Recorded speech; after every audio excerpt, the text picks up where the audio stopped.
iyadoo maalintii shalay uu shaaciyay xogayaha guud ee golaha wakiilada Somaliland isla markaana sheegay in la dooran doono gudoomiyaha koowaad ee golahaasi ayaa fadhigii maanta aanu qabsoomin iyadoo arbacada dib loogu dhigay xildhibaano kamid ah golaha wakiilada oo banaanka aqalka golaha wakiilada kula hadlay saxaafadda ay waxa ay ka digeen dhibaatada ka dhalan karta in fadhigaasi uu qabsoomo haddii aan laga heshin khilaafka kursiga gudoomiyaha golaha wakiilada waxaana ay sidoo kale xukuumadda ku eedeeyeen inay ciidamo xoogan golahaasi keentay saaka waad arkaysaano in qasab lagu fadhiiso waxa ciidan yimid meesha waad arkaysaan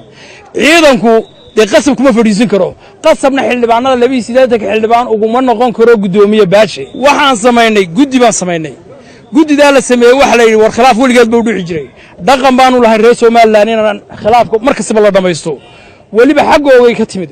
waan aqbalnay 5 iyo 5 baan ahayn guddidii baan kamid ahaa waxa dhacday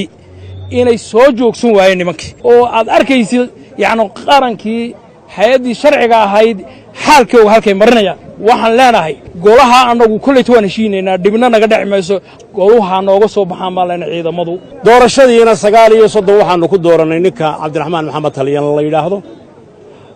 baashana wuxuu helay 8 iyo 30 waxa dhacday in 9 iyo 30 kiina isaga kursiga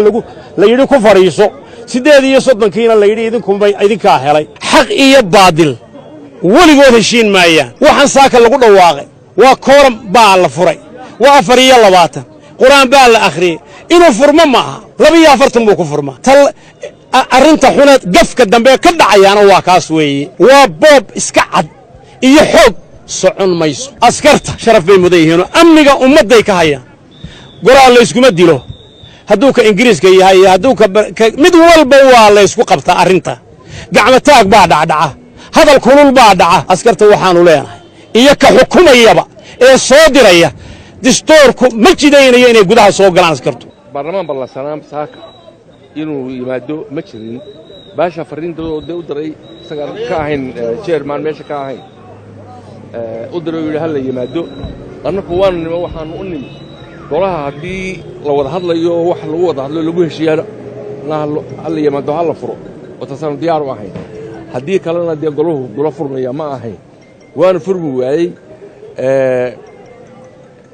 iminkana wuxuu yiri arbacada hal yimaado siduu sheegayo annagu Soomaali walba waa imanayna hadii alla ka Aalid Cismaan Ibrahim Cable TV magaalada Hargeysa.